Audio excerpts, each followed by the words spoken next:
Bismillahirrahmanirrahim. Assalamualaikum warahmatullahi wabarakatuh.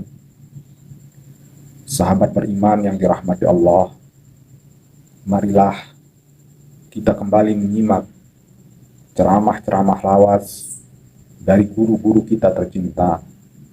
Semoga kita bisa memetik hikmah, mengambil ilmu dan pelajaran, sehingga kita bisa menjadikannya sebagai pedoman dalam menjalani kehidupan yang lebih baik. Marilah kita simak bersama-sama. Semoga bermanfaat. Yang perlu kita perhatikan adalah Al-Quran. Man arada ad-dunya fa'alayhi bil-Quran, wa man arada al-akhirah fa'alayhi bil-Quran, وَمَنْ أَرَادَ الدُّنْيَا وَالْآخِرَةَ فَعَلَيْهِ بِالْقُرْآنِ. Barang siapa yang ingin dunia, jagalah Al-Quran. Barang siapa yang ingin akhirat, jagalah Al-Quran. Barang siapa yang ingin dua-duanya, dunia dan akhirat, jagalah Al-Quran. Cukup kemuliaan Al-Quran itu merupakan keberkahan bagi kita, bahkan kita termasuk orang yang mulia di sisi Allah Subhanahu wa taala. Sebagaimana bersabda Rasulullah sallallahu alaihi wasallam, khairukum man ta'allama al-Qur'ana wa 'allama. Sebaik-baik antara kamu yang mempelajari Al-Quran dan mengajarnya. Kalau anda ingin menjadi orang yang sebaik-baik yang disebut oleh Rasulullah SAW, sebaik-baik manusia, sebaik-baik antara kalian, jagalah Al-Quran. Bahkan ayat yang pertama yang Allah turunkan kepada Nabi Muhammad SAW, Iqra bismi rabbikal ladzi khalaq. Bacalah. Apa yang dibaca? Buku? Bukan. Al-Quran. Dan tidak ada kitab manapun yang kita bacanya dan kita mendapatkan setiap satu huruf 10 kebaikan selain Al-Quran. Hadis pun tidak dapat 10 kebaikan di dalam setiap satu huruf kita baca. Innamal a'malu binniyat. Tidak ada sebutan setiap satu huruf innamal a'malu binniyat kita dapat 10 kebaikan. Hadis Nabawi, hadis Qudsi, kitab apa saja tidak bisa mendapatkan selain Al-Quran. Sebagaimana bersabda Rasulullah SAW, man qara harfan min kitabillah, barang siapa yang membaca satu huruf dari kitabullah akan mendapatkan satu kebaikan, dan satu kebaikan dilipatkan menjadi 10 kali lipat. Bismillahirrahmanirrahim 19 huruf dari segi ucapan, tapi tertulis pahala 190. Salah satu yang menjaminkan keberkahan rutin membaca suratul Baqarah.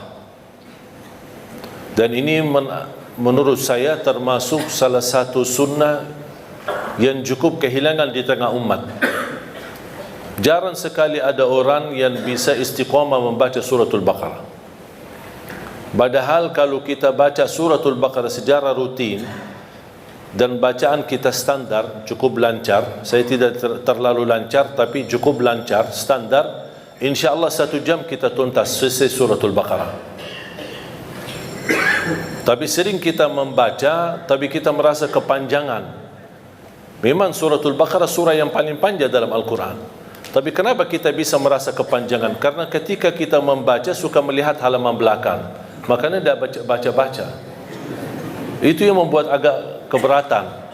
Kita sudah semangat memulai, kita ingin meraih pahala yang begitu besar. A'udzubillahi minasyaitonirrajim. Bismillahirrahmanirrahim. Alif lam mim. Dzalikal kitabu la raiba fihi hudan lil muttaqin alladzina yu'minuna bil ghaibi wa yuqimuna as-salata wa mimma razaqnahum yunfiqun. Kita semangat membaca sambil kita melihat, oh ya, kapan habisnya? Makanya itu yang membuat kita banyak malas membaca Al-Quran, karena kita ingin mengejar habisnya. Seharusnya jangan difikirkan kapan habisnya, tapi kapan mulainya. Sejauh apapun jaraknya, kalau kita tidak berlangkah tidak bakal sampai. Dan sedekat apapun kalau kita tidak berlangkah sama sekali tidak bakal sampai. Tapi sejauh apapun langkah kita, jarak kita, tapi kalau kita berlangkah walaupun satu, insya Allah bakal sampai. Begitu juga Al-Quran. Makanya kalau kita baca, saya nasihatkan, jangan coba-coba buka halaman belakang. Jangan coba-coba pindahkan halamannya kecuali kalau sudah selesai halaman tersebut baru pindah. Tapi jangan hanya sebatas mau melihat, jangan. Karena itu usaha dari syaitan. Syaitan mengajak kita lihat. Buat apa lihat? Ya lihat kan mau tahu targetmu baca berapa. Oh gitu ya. Begitu kita baca, oh lumayan banyak. Datang syaitan di situ membuat kita berat. Padahal kita semangat. Tapi sifat manusia ingin menuntaskan sesuatu dengan cepat. Tidak mau lambat-lambat.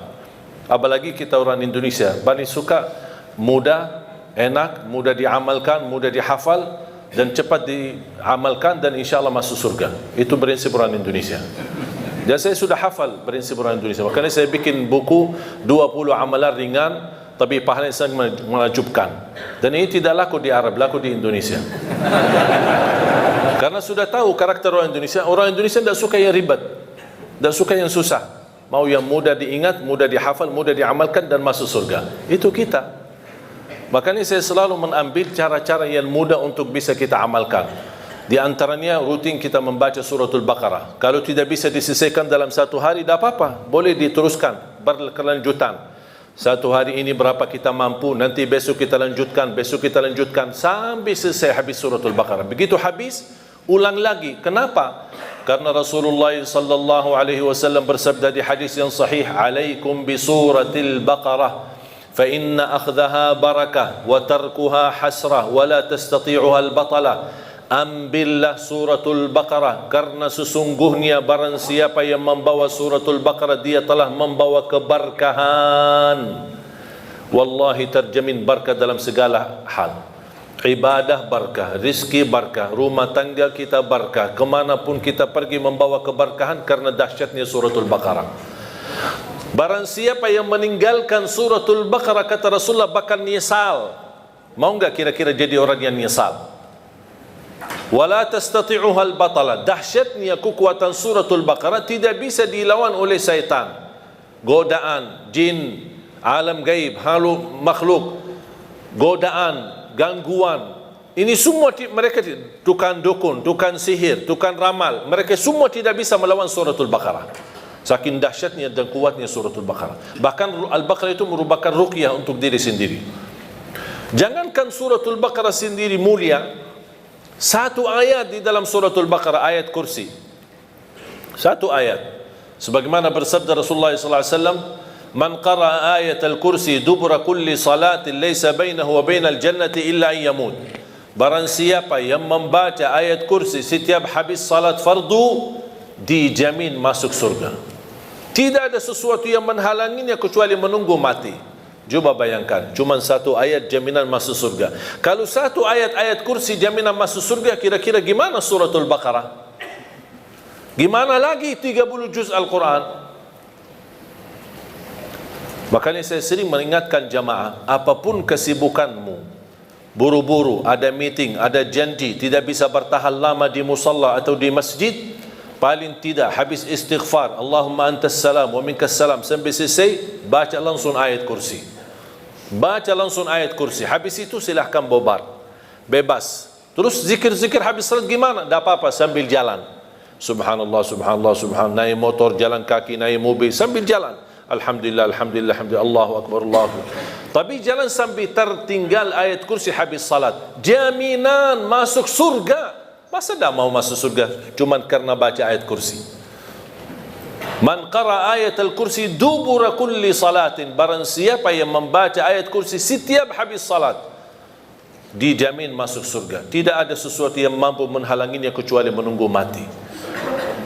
Man qara ayat al-kursi 'inda an-naum kana lahu min Allahi hafidh wa la yaqrabahu syaitan. Barang siapa yang membaca ayat al-kursi ketika mau tidur, akan dia termasuk dalam dijaga oleh Allah, dalam lindungan Allah, dan tidak akan didekati oleh syaitan. Jangan digoda, tidak didekati oleh syaitan. Ini berkatnya surat ayat-ayat kursi. Jamaah sekalian dimuliakan Allah Subhanahu wa taala. Banyak keberkahan dalam Al-Quran. Banyak anugerah, banyak kenikmatan. Salah satu amalan sederhana, tapi Rasulullah SAW tidak pernah tinggalkan. Sampai di saat sakratul maut, Rasulullah SAW masih mengamalkan. Walaupun secara fisik karena menghadapi sakratul maut Rasul tidak mampu mengangkat tangannya, dibantu oleh Siti Aisyah radhiyallahu anha mengangkat tangan Rasulullah SAW. Baca 3 qul di saat mau tidur, dalam kondisi duduk, menghadapi kiblat, tidak menghadapi kiblat, dan kita baca.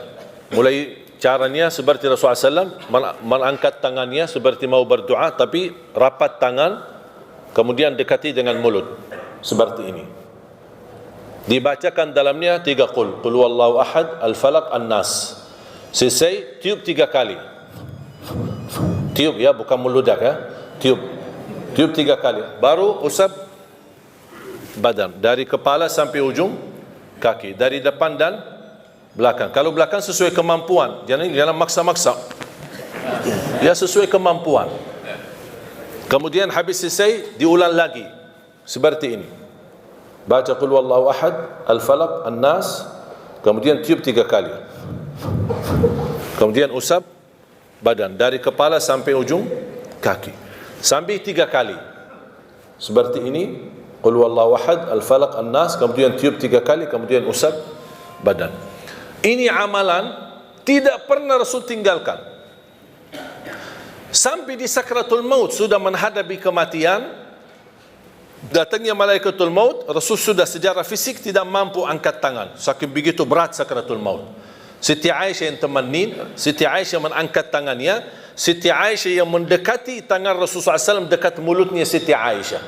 Siti Aisyah bacakan, kemudian tiup Siti Aisyah di tangan Rasulullah SAW, kemudian dia menggerakkan tangan Rasulullah SAW untuk usap badan Rasul sendiri. Kata Aisyah radhiyallahu anha, karena tangan Rasulullah jauh lebih berkah daripada tanganku, makanya Siti Aisyah menggunakan tangan Nabi Muhammad SAW. Boleh kita berarti dalam contoh ini, kalau kita punya anak-anak sudah tidur duluan, kita boleh bacakan sambil tiup tangan kita, kemudian usap badan anak-anak kita. Wallahi amal itu dahsyat. Gangguan, sihir, hasud, mata orang, dengki, macam-macam orang yang mau menyakiti kita, insya Allah dalam lindungan Allah subhanahu wa ta'ala, disumbuhkan dari segala penyakit rohani maupun jasmani. Dan ini disunnahkan setiap waktu mau tidur di malam hari.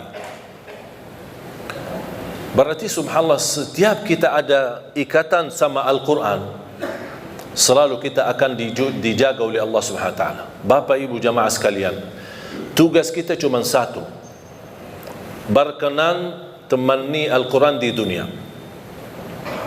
Berkenan temani Al-Quran di dunia, berteman sama Al-Quran di dunia. Itu hanya tugas kita, itu aja. Tahu enggak apa yang akan dibalas oleh Al-Quran? Kalau kita berkenan berteman sama Al-Quran di dunia, Al-Quran akan balas bukan hanya satu, tapi banyak sekali. Al-Quran akan berkenan temani kita di dunia. Al-Quran akan berkenan temani kita saat sakratul maut. Al-Quran akan berkenan temani kita saat kita di alam kubur, hayat barzakh, sendirian. Al-Quran akan temani kita saat menghadapi munkar nakir. Al-Quran akan temani kita saat dibangkitkan oleh Allah subhanahu wa ta'ala. Al-Quran akan temani kita saat dihisab. Al-Quran akan temani kita saat jalan di atas sirat menuju surga. Apakah begitu sampai ke pintu surga Al-Quran melepaskan? Tidak. Al-Quran masih berkenan temani kita sampai masuk surga. Apakah begitu masuk surga Al-Quran meninggalkan? Tidak. Masih Al-Quran bersama kita sampai naik ke derajat yang tertinggi di dalam surga Allah. Kata Rasulullah sallallahu alaihi wasallam,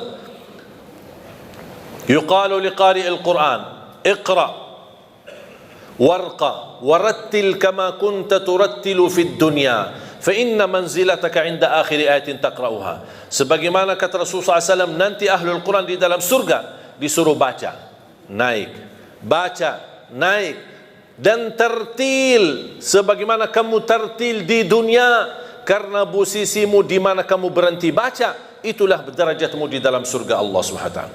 Kata Siti Aisyah radhiyallahu anha, adadu darajatil jannah bi'adadi ayatil Quran, falaysa fi ahli al-jannati a'la darajatan min ahli al-Quran. Jumlah tingkatan dalam surga Allah sesuai jumlah ayat Al-Quran. Oleh karena itu tidak ada yang lebih tinggi di dalam surga Allah daripada ahli al-Quran. Coba bayangkan, tidak ada sesuatu amalan yang bisa menemani kita di dunia sampai akhirat, bahkan sampai menuju surga selain Al-Quran. Banyak amalan yang lain, sedekah, puasa, salat, ada manfaatnya. Tapi yang berteman kita, menemani kita, bersama kita sampai ke surga, bahkan di dalam surga, masih membawa kita naik ke derajat yang tertinggi, itu Quran. Makanya fantas kita memberikan perhatian sama Al-Quran. Yang aku heran, banyak orang Muslim tapi tidak mampu khatam Al-Quran. Bertahun-tahun berlalu tapi tidak khatam Al-Quran sama sekali. Saya kaget ketika saya diundang di salah satu acara syukuran. Kenapa acara syukuran? Karena ada seorang anak yang sudah khatam Al-Quran. Dan begitu saya hadir, saya fikir kalau bahasa khatam Al-Quran di kota kita di Madinah, saya ingat waktu kita di Madinah, kalau kita bilang khatam Al-Quran berarti sudah hafal. Jadi saya diundang acara syukuran, katanya ini anak saya khatam Quran. Subhanallah, Masya Allah. Begitu saya mau tes, kayaknya Ustaz salah faham. Ini kenapa? Oh, kami biasa ada budaya kalau kita khatam satu kali seumur hidup bikin acara syukuran. Oh, seumur hidup bikin acara syukuran. Masya Allah. Bukan Masya Allah, na'udzubillah. Ku berarti diajarkan, ditanamkan kepada anak kita cukup seumur hidup satu kali khatam Al-Quran. Padahal Rasulullah SAW mengajarkan kita minimal setiap bulan satu kali. Kalau Rasulullah SAW punya kebiasaan setiap minggu satu kali. Ada sebagian sahabat 3 malam satu kali. Uthman bin Affan setiap malam satu kali. Saya punya guru pagi hari 10 juz sampai siang hari baca. 10 juz yang sudah dibaca di pagi hari dia dipakai di dalam salat tahajudnya malam hari. Besoknya 10 juz yang kedua dibaca di pagi dan siang hari. Malamnya dipakai untuk salat tahajudnya. Hari ketiganya 10 juz yang terakhir juga di malam hari digunakan untuk salat tahajudnya. Berarti dia dalam 3 hari khatam 2 kali. Dalam baca siang hari dan juga salat tahajud malam hari. Pertanyaan saya, Bapak Ibu sudah berapa kali khatam Quran? Ada seorang ulama ketika menghadapi sakratul maut, istrinya menangis. Kata suaminya, jangan sedih, aku sudah berhasil mengkhatam Al-Quran di rumahku sendiri 5.000 kali. Imam Syafi'i setiap Ramadan khatam 2 kali dalam setiap hari, 60 kali dalam satu Ramadan.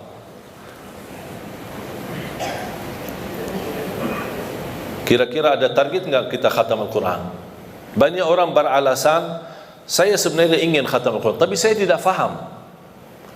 Dan katanya kalau tidak faham mendingan tidak usah baca daripada salah. Itu bisikan syaitan, bukan bisikan kiai. Ini syaitan yang berkata itu. Membaca Al-Quran sampai khatam walaupun tidak faham sama sekali boleh. Membaca Al-Quran walaupun tidak baca terjemahannya sama sekali, saya jawab boleh. Membaca Al-Quran walaupun tidak menhayati isinya sama sekali, saya jawab boleh. Terus gimana kalau kita baca tidak faham? Tetap dapat 10 kebaikan dari setiap satu huruf. Itu dapat. Terus kalau kita mau lebih daripada 10 kebaikan, kalau kita baca dan faham, oh lebih tinggi lagi pahalanya. Kalau kita menhayati, oh jauh lebih mulia lagi pahalanya. Kalau kita menamalkan, oh lagi jauh lebih besar mulianya di sisi Allah Subhanahu wa taala. Kalau tidak bisa semuanya, jangan tinggalkan semuanya. Oh ternyata aku orang awam cuma bisa baca, alhamdulillah, tidak rugi, dapat setiap satu huruf 10 kebaikan. Kira-kira mudah enggak kita khatam Al-Quran setiap bulan 1 kali?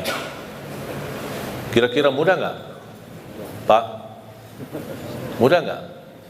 Jangan ngantuk dulu kok. 1 bulan 1 kali bisa? Kira-kira bisa enggak? Saya kasih cara mudah. 1 hari 1 juz, 30 hari 30 juz. Coba sama-sama. 1 hari 1 juz, 30 hari 30 juz. Lagi? 1 hari 1 juz, 30 hari 30 juz. Lagi? 1 hari 1 juz, 30 hari 30 juz. Enteng kan? Enteng banget. Bagi banget lagi. Mudah sekali, tidak sulit.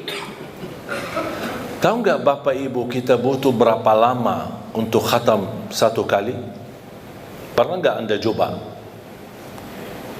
Saya pernah coba. Pakai HP dan timer. Habis subuh saya baca dari Al-Baqarah, Al-Fatihah, Al-Baqarah dan seterusnya sampai zuhur. Tiba waktu zuhur saya off timer. Salat zuhur, habis zuhur on timer, lanjut. Sampai asar, off timer. Salat asar, habis asar on timer, saya lanjut. Kira-kira saya butuh berapa lama khatam 30 juz?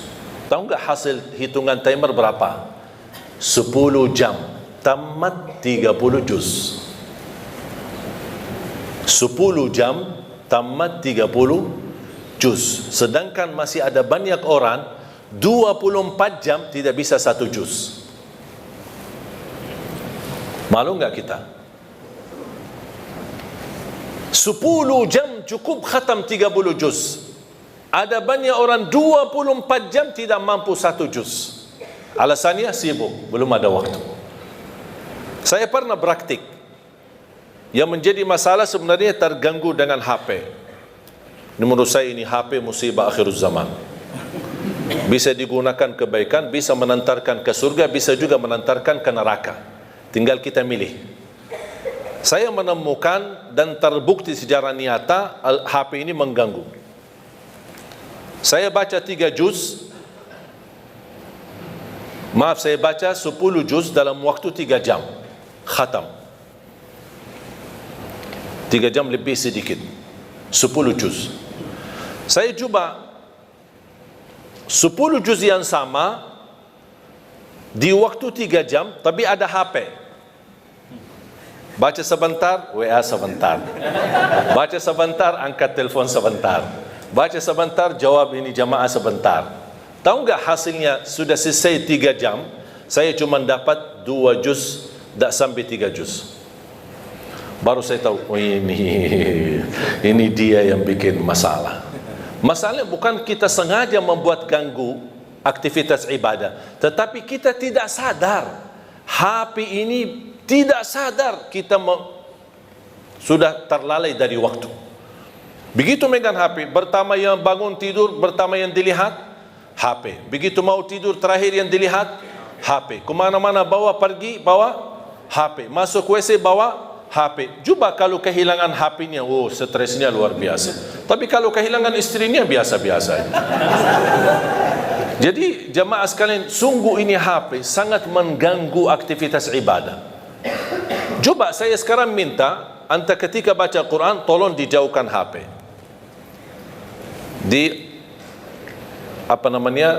Off atau di silent, atau bisa di off-kan atau dimatikan, kalau bisa dikuburkan sekalian. Ya, biar ada. Coba antum coba sendiri, wallahi bakal berhasil khatam Al-Quran dengan mudah. Jangan ada gangguan. Coba lihat, Allah sudah menjanjikan di dalam suratul Qamar ayat 17 dan diulangi beberapa kali di dalam suratul Qamar, walaqad yassarnal qur'ana lidzikri fahal min muddakir. Kami telah memudahkan Al-Quran untuk dipelajari. Siapa yang mau? Dan saya selalu berkata sama jamaah, bukan jamaah tidak bisa, tapi belum mau. Karena Allah berkata, siapa yang mau, bukan siapa yang bisa. Berarti kalau mau, pasti bisa. Kalau mau, pasti dapat janji Allah, kemudahan. Kami telah memudahkan Al-Quran untuk dipelajari. Jangankan dipelajari, bahkan bisa hafal, bahkan bisa insyaAllah menjadi ahli Quran dunia dan akhirat. Subhanallah, begitu indah dan menyejukkan hati. Semoga kita diberikan kemudahan untuk bisa memahaminya dengan lebih baik. Marilah kita lanjutkan. Ada seorang peserta di acara Hafiz Indonesia. Bapak Ibu suka nonton acara Hafiz Indonesia?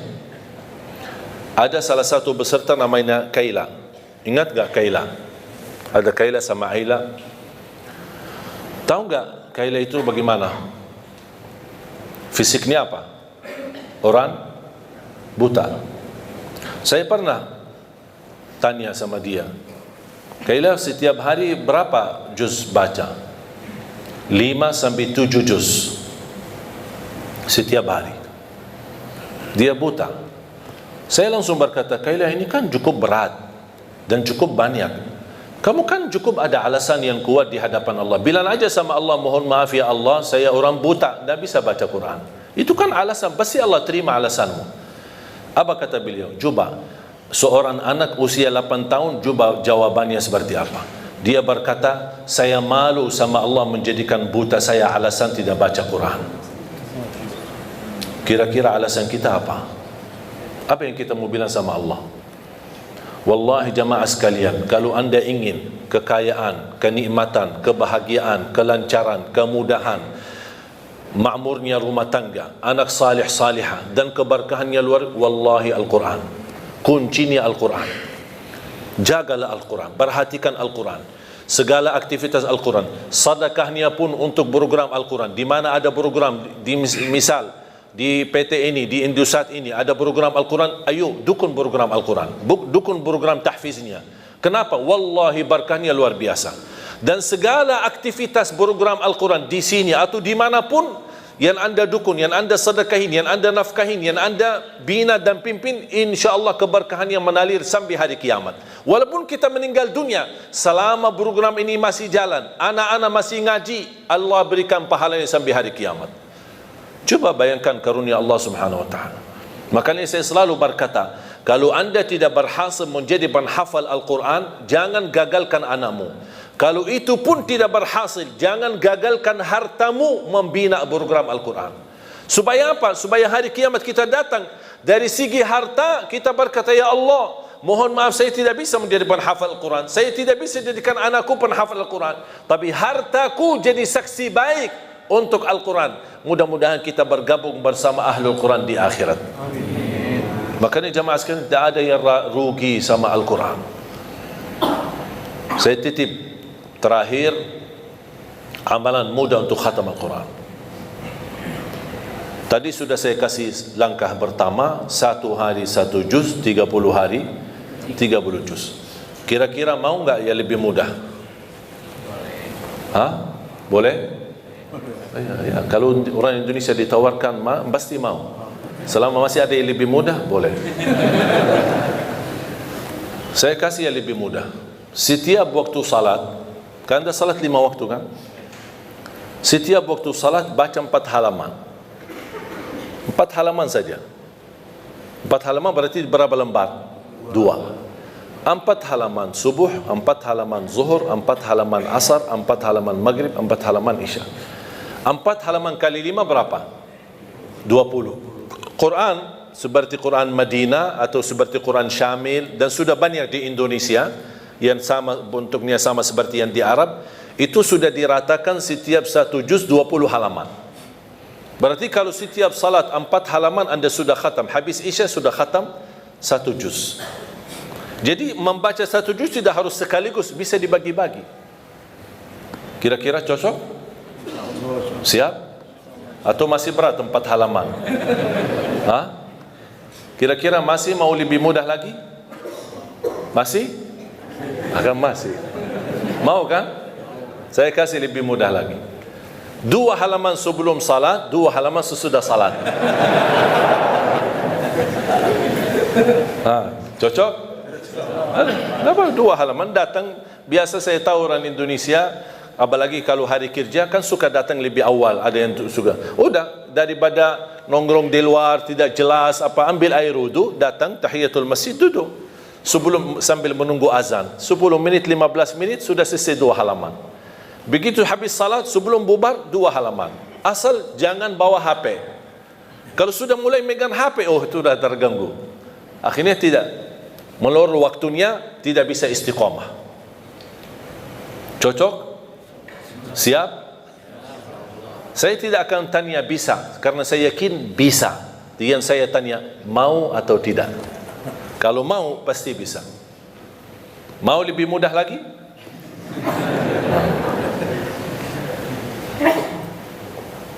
Cara yang terakhir saya kasih 2 halaman sebelum salat, 2 halaman sesudah salat. Itu termasuk cara yang termudah bagi orang yang paling malas. Kalau itu sudah tidak bisa, saya angkat tangan. Inna lillahi wa inna ilaihi raji'un. Udah, itu disalatin aja. Kalau seperti ini disalatin, udah habis. Jamaah sekalian yang dimuliakan Allah Subhanahu wa taala. Saya harap paling tidak mulai harimu baca Quran, tutupi harimu baca Quran. Paling tidak.